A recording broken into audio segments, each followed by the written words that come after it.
Hi, ഇന്ന് നമ്മൾ ഫലനോപ്സിൻ്റെ seedlings ഒരു മീഡിയം സൈസ് പോട്ടിക്ക് റീപ്പോർട്ട് ചെയ്യുന്നൊരു വീഡിയോ ആണ് ചെയ്യുന്നത്.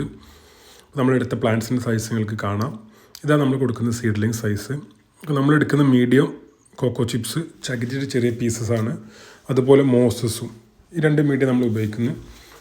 ഫലനോപ്സിസ് റീപ്പോർട്ട് ഏറ്റവും നല്ലൊരു മീഡിയം എന്ന് പറയുന്നത് അത് മോസാണ്. ഏരിയൽ റൂട്ട്സൊക്കെ ഡെവലപ്പ് ചെയ്യുക ഏറ്റവും നല്ലത് മോസ് തന്നെയാണ്. നമ്മൾ റിപ്പോർട്ട് ചെയ്യുന്നത് ഇതുപോലത്തെ ഒരു 3 ഇഞ്ച് ചെറിയ പോട്ടൊക്കെയാണ് നമ്മൾ റിപ്പോർട്ട് ചെയ്യുന്നത്. അപ്പോൾ നമ്മൾ ഏകദേശം ഒരു 10 പ്ലാന്റ്സ് ഗോൾഡ് റഷ് എന്ന് പറഞ്ഞ സീഡ്ലിങ്സിൽ 10 പ്ലാന്റ്സ് എടുത്തിട്ടുണ്ട്. നമ്മൾ പ്ലാന്റ്സ് എടുക്കുമ്പോൾ ഇതുപോലത്തെ സൈഡിലുള്ള എല്ലാ മീഡിയം നമ്മൾ റിമൂവ് ചെയ്തിട്ട് ആണ് നമ്മൾ റിപ്പോർട്ട് ചെയ്യുന്നത്. ഏതെങ്കിലും പ്ലാന്റ്സിൻ്റെ എന്ത് ഡീക്കേസോ എന്തെങ്കിലും ഉണ്ടെങ്കിൽ നമുക്കറിയാം.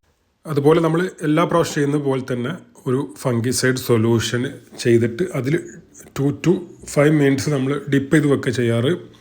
അപ്പോൾ നമ്മൾ മുന്നേ എടുത്ത പ്ലാന്റ്സ് ഇതുപോലെ റൂട്ട് സോൺ കവർ ചെയ്യുന്ന രീതിയിൽ നമ്മൾ സൊല്യൂഷനിൽ ഡിപ്പ് ചെയ്ത് വെച്ചിട്ടുള്ളത്. ഇതുപോലെ നമ്മൾ ഡിപ്പ് ചെയ്തുകൊണ്ടൊരു ഉപകാരം എന്ന് വെച്ചാൽ റൂട്ട് സോണിൽ എന്തെങ്കിലും ഫംഗലുമായിട്ട് എന്തെങ്കിലും പ്രോബ്ലംസ് ഉണ്ടെങ്കിൽ അതെല്ലാം നമുക്ക് മാറി കിട്ടുന്നതാണ്.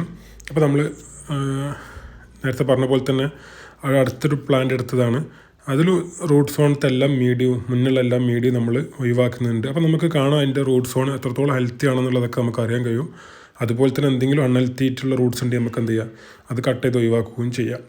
അപ്പോൾ നമ്മൾ മുന്നേ എടുത്ത് വെച്ചിട്ടുള്ള പ്ലാന്റ്സ് നമ്മൾ റീപ്പോർട്ട് ചെയ്യാൻ പോകുന്നത് അത് കോക്കോ ചിപ്സ് വെച്ചിട്ട് റീപ്പോർട്ട് ചെയ്യാൻ പോകുന്നതാണ്.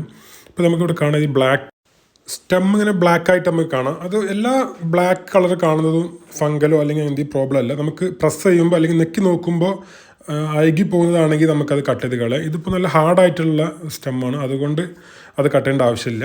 അപ്പോൾ നമ്മൾ പോട്ട് ചെയ്യുന്ന രീതി എന്ന് വെച്ചാൽ നമ്മൾ ബേസായിട്ട് കുറച്ച് കോക്കോ ചിപ്സ് വെക്കുന്നു, എന്നിട്ട് അതിൻ്റെ സൈഡ് നമ്മൾ ഫില്ല് ചെയ്തെടുക്കുക ചെയ്യുന്നത്. നമുക്ക് ഈസി ആയിട്ട് നമുക്ക് ഫലനോപ്സ് റീപ്പോർട്ട് ചെയ്താൽ ഒരുപാട് താത്തിയിട്ട് ഫലനോപ്സ് നമ്മൾ റിപ്പോർട്ട് ചെയ്യരുത്. ആ കടഭാഗം ജസ്റ്റ് മുകളിൽ ഇങ്ങനെ കാണുന്ന രീതി തന്നെ നമ്മൾ റിപ്പോർട്ട് ചെയ്യും. കാരണം ന്യൂ ഏരിയൽ റൂട്ട്സൊക്കെ നമുക്ക് മുകളിൽ നിന്നായിരിക്കും വരുന്നത്. അപ്പോൾ കുറച്ച് പൊക്കിയിട്ട് വേണം നമ്മൾ ഫലനോപ്സ് റിപ്പോർട്ട് ചെയ്യാൻ. പിന്നെ നമ്മൾ ചെയ്യുന്നത് മോസ് വെച്ചിട്ടാണ് റിപ്പോർട്ട് ചെയ്യുന്നത്. മോസ് ഇതുപോലെ തന്നെ ബേസിൽ കുറച്ച് മോസ് വെച്ചതിന് ശേഷം പ്ലാന്റ്സ് ഒരു സൈഡിൽ വെച്ചിട്ട് നമ്മൾ സൈഡ് ഫില്ല് ചെയ്ത് കൊടുക്കുക ചെയ്യുന്നത്. മോസ് വളരെ ഈസി ആയിട്ടും നമുക്ക് പ്ലാന്റ്സ് വളർത്തുന്നവർക്ക് ഏറ്റവും ഈസി ആയിട്ട് ചെയ്യാൻ പറ്റുന്നൊരു മീഡിയം അത് മോസ് തന്നെയാണ്.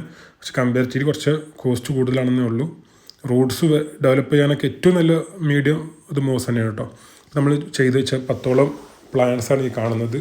എല്ലാം നമ്മൾ ചകിരിയിലും അതുപോലെ മോസിലും റിപ്പോർട്ട് ചെയ്ത് വെച്ച നല്ല പ്ലാന്റ്സാണ്. അപ്പോൾ നമുക്ക് സീഡ്ലിങ്ങിൽ നിന്ന് പോട്ട് ചെയ്യുമ്പോൾ പ്ലാന്റ്സിൻ്റെ ഒരു സൈസ് നമുക്ക് കാണാൻ കഴിയും. നല്ല ഹെൽത്തി ആയിട്ട് തന്നെ നമുക്ക് സീഡ്ലിങ്സ് എന്ന് പറയാൻ കഴിയില്ല, ഒരു മീഡിയം സൈസ് പ്ലാന്റ്സ് തന്നെ നമുക്കിപ്പോൾ കാണുമ്പോൾ അറിയാൻ കഴിയും.